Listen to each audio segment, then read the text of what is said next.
I reject your offer. And honestly, your company is a joke. I stared at the email on the screen. It was sent from my account, 20 minutes ago, to the biggest tech company in Seattle. I didn't type a word of it. My sister Bianca did. She leaned against the counter, rubbing her pregnant belly like she hadn't just burned my entire future to the ground. You weren't going to leave us, Stella, she said, actually smiling. Who would pay for the new baby if you got some fancy job? We need you here. I didn't scream. I just stared at the timestamp. In that silence, the sister who had cleaned up her messes for 26 years died. And the compliance officer was born. Before I tell you exactly how I made sure Bianca would never touch a keyboard or my life again, drop a comment and let me know where you're listening from and what time it is for you right now. I want to see how far this story travels. I walked down the hallway to my bedroom, the floorboards groaning under my feet like they were in pain. Outside, the Seattle rain hammered against the roof. A relentless, rhythmic pounding that felt less like weather and more like a cage closing in. I locked the door and sat on the edge of my mattress. I didn't cry. I didn't throw things. I did what I do best. I audited.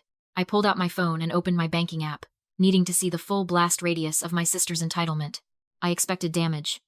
I didn't expect a crater. The number on the screen made my breath hitch. $18,500. It was sitting on a credit card I hadn't used in 3 years. A card I kept for emergencies. I clicked the transaction history. High-end baby furniture. Online gambling credits. A down payment on a truck for Todd. Bianca hadn't hacked the bank. She hadn't needed to. She had used my social security number to add herself as an authorized user to the account. She didn't even have to steal the physical card. She just waited for the new one to arrive in the mail and intercepted it before I got home from work. She had been bleeding me dry for months, and I had been too busy keeping the lights on to notice the darkness spreading in the accounts. I looked at the corner of my ceiling where a patch of black mold was slowly spreading, eating through the paint. I scrubbed it every weekend, but it always came back because the leak was in the foundation. That mold was my family. I am Stella, 26 years old. By day, I work as a compliance officer. I investigate corporate fraud. I track money laundering for a living. I can spot a shell company from 3 spreadsheets away. And yet, I had let 2 amateur grifters live in my house and rob me blind. For a long time, I beat myself up about that contradiction. How could I be so sharp at work and so blind at home? But I realized later that it wasn't stupidity. It was conditioning. There is a concept called betrayal blindness. It happens when the people you depend on for survival, or in my case, for love, are the same people hurting you. Your brain literally edits out the red flags to keep the relationship intact. I had been groomed since I was 7 years old to believe that my value wasn't in who I was, but in what I could provide. Grandma Agnes used to tell me that Bianca was the delicate one who needed protection, and I was the strong one who needed to carry the load. It wasn't just theft, it was financial incest. They had trained me to be a resource, a battery to be drained until it was empty. I stared at the $18,000 debt on the screen. They thought they had broken me. They thought that by sabotaging my job and burying me in debt, they had trapped me in this rotting house forever. They were banking on the old Stella, the little girl who just wanted to be a good sister. But that girl wasn't in the room anymore. They forgot that when you train someone to endure pain, you also train them to survive it. And when you force a compliance officer to look at her own life, she doesn't just see a tragedy. She sees a case file. I wasn't helping them anymore.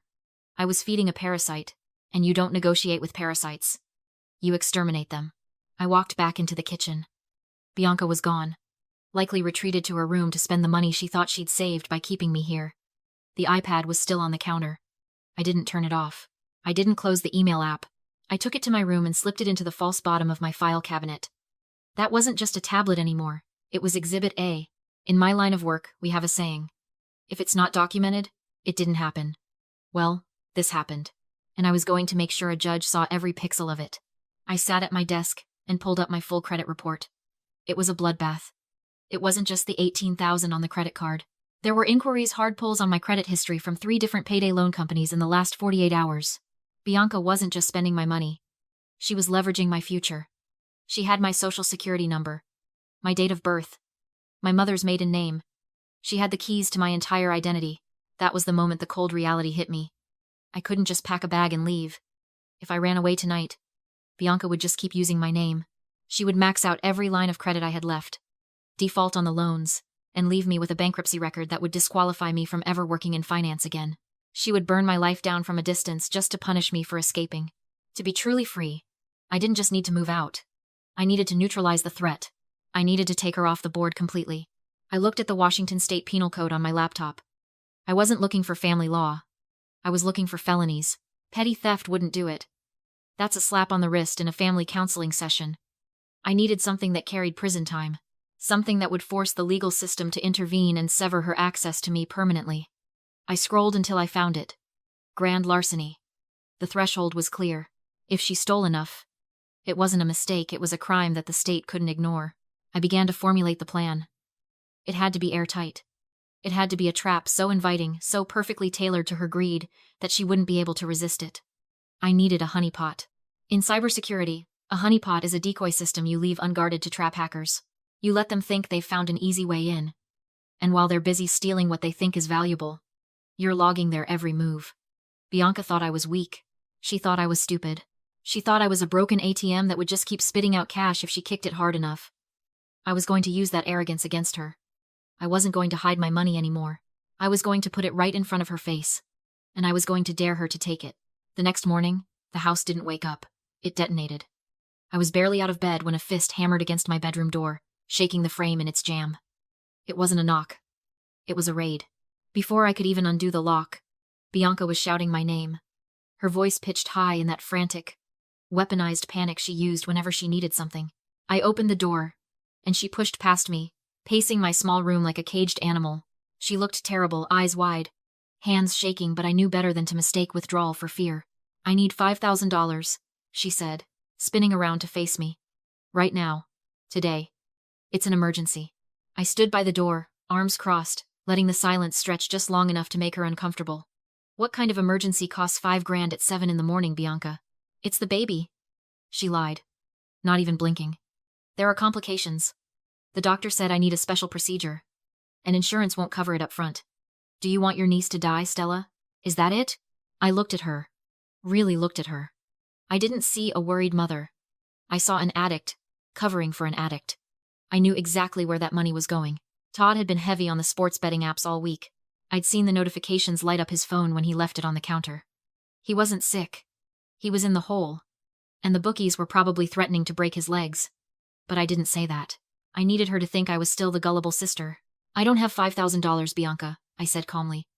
"You maxed out my credit cards. Remember?" Her face twisted. The mask of the victim dropped, revealing the bully underneath. She took a step closer, invading my personal space, using her pregnancy as a shield. "Don't lie to me. I know you have an emergency stash. I know about the cash in the lockbox." My blood ran cold. I kept that box hidden under the floorboards in the back of my closet. She hadn't just been spending my digital money. She had been tossing my room while I was at work. She had hunted through my underwear drawer, under my mattress, inside my closet. There was zero privacy here. I was living in a glass house, and she was holding the stones. "That's for emergencies," I said, letting my voice waver, playing the part of the cornered prey. "This is an emergency!" she screamed. Then she lowered her voice, which was infinitely scarier. "Look, Stella. You help me, or I call Grandma Agnes. I'll tell her you're back on the pills. I'll tell her you're unstable again. You know she still holds that power of attorney you signed when you were 18. One call from me, and she comes down here, declares you incompetent, and takes control of everything. Your bank accounts, your job, your life. Do you want that?" There it was. The nuclear option. The conspiracy. It wasn't just Bianca. It was a generational chokehold. Grandma Agnes was the enforcer. The one who had convinced me I was too fragile to handle my own affairs when I was a teenager. Bianca knew exactly where the kill switch was. I looked down at the floor, feigning defeat. I needed her to feel powerful. I needed her to think she had won, so she would get sloppy. "Don't call Grandma," I whispered. "Please. I'll see what I can do. I can't get it all today. But I can get close." Bianca smiled. It was a shark's smile. "See? I knew you'd be reasonable. Have it by tonight." She walked out, leaving the door open. She thought she had just extorted her little sister. She didn't realize she had just walked into the kill zone. I didn't go to work that morning. I went to the bank. I stood at the teller window, my posture straight, my voice level. $4,800, I said. Mixed denominations. Nothing larger than a 50. In Washington state, the threshold for grand larceny is $750. I didn't just want to cross that line. I wanted to obliterate it. I wanted a number so high that no judge in the county would grant bail on a personal recognizance bond. I took the thick envelope to a private study room at the public library. This was the tedious part. The part they don't show in movies. But it was the most important step in the chain of custody. I laid the bills out in rows of 10. I took high-resolution photos of every single serial number. Then I typed up an affidavit. I, Stella, hereby certify that the sum of $4,800 in cash, consisting of the following denominations and serial numbers, is my personal property stored within my home safe. I drove to a notary 3 towns over someone who didn't know my family and had it stamped. That stack of cash wasn't currency anymore. It was a marked deck. Next was the failsafe. Grandma Agnes. I walked into the county clerk's office and filed a revocation of power of attorney. The clerk stamped the document. 10:42 in the morning. That timestamp was my shield. I scanned the document and emailed a copy to Agnes's ancient Yahoo address. I knew she checked that email maybe once a month, if that. She wouldn't see it today. She would still think she held the leash. But in the eyes of the law, her power over me had expired the second that clerk's stamp hit the paper. If she tried to use that old POA now, she wouldn't be a guardian. She would be committing fraud. I returned to the townhouse just before noon. The silence was heavy, smelling of mildew and neglect. Bianca was likely still asleep or out spending the last of my credit limit. I opened my closet and pulled up the floorboard. I placed the cash inside the lockbox, making sure the envelope was thick, inviting, impossible to miss. I locked it. Now came the psychology. A trap only works if the prey thinks they've outsmarted the hunter. If I left the key on the kitchen counter, Bianca would smell a rat. She was paranoid, always looking for the angle. I had to make her work for it. But not too hard. I looked at my yellow raincoat hanging on the hook by the front door. It was raining hard outside, standard Seattle gray. I usually wore that coat every day. Bianca knew I kept my bus pass and loose change in the right pocket. I'd caught her digging in there a dozen times before. I slid the small brass key into the raincoat's pocket, nestled right next to a handful of quarters. I checked my watch. Ideally, I needed to look frantic. I messed up my hair slightly, grabbed my work bag, and shouted into the empty hallway. "Damn it! I'm going to be late!" I grabbed my umbrella, deliberately ignoring the raincoat. I opened the front door and stepped out into the downpour, letting the cold rain soak my blouse for a few seconds before opening the umbrella. I slammed the door shut behind me, leaving the coat and the key hanging there like a neon sign. I didn't look back. I walked down the street, turned the corner, and waited. The bait was in the water. Now I just needed the shark. I didn't go to work. I drove my car 2 blocks down, parked behind a row of overgrown hedges, and waited. My phone was in my lap, the screen dim, connected to a live feed that shouldn't have existed. Inside the townhouse, the trap was springing, but not in the way Bianca expected. She thought she was smart. She thought she was cautious. An hour ago, my nephew Leo had walked into the living room complaining about lag on his Xbox. He told her he needed to reset the router. Bianca, annoyed by his whining, had waved him off. She didn't watch him unplug the main fiber optic cable. She just saw the Wi-Fi lights go dark on the modem. To her, that meant the internet was down. To a thief, that meant the cloud-based security cameras, the Ring doorbell, the Nest in the hallway were blind. She checked her phone. No signal from the house cameras. Perfect. She thought she was invisible. She didn't know about the battery-operated spy cam I had magnetized to the inside roof of the lockbox itself. It wasn't connected to the Wi-Fi. It was recording directly to an SD card, capturing every grain of dust in 4K resolution. I watched the timestamp on my dash. 12:14 in the afternoon. My phone buzzed. A text from Leo. Target acquired. Raincoat. My stomach twisted. Not because of the money, but because of the boy sending the text. Leo was 15. He should have been worrying about geometry tests or varsity tryouts. Instead, he was acting as a double agent in his own home. This is the part of the story that no one tells you about standing up to a toxic family. It creates casualties. Leo wasn't just observing. He was actively betraying his mother to save his aunt. We call it the observer's gambit when a child in an abusive system realizes that the only way to survive is to become a silent operator, watching the adults destroy each other while calculating the safest exit route.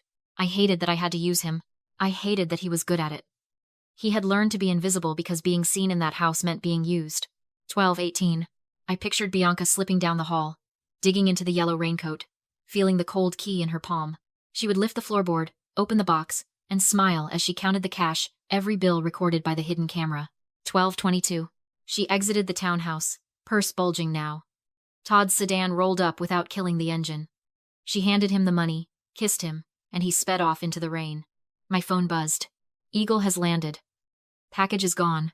She had taken the bait, committing a Class B felony without knowing it. I called 911, reported the theft, and described the getaway car. 2 blocks away, police stopped Todd for reckless driving and brought him back. When I arrived, Bianca was screaming at an officer on the porch. "Tell them you gave it to me," she shrieked.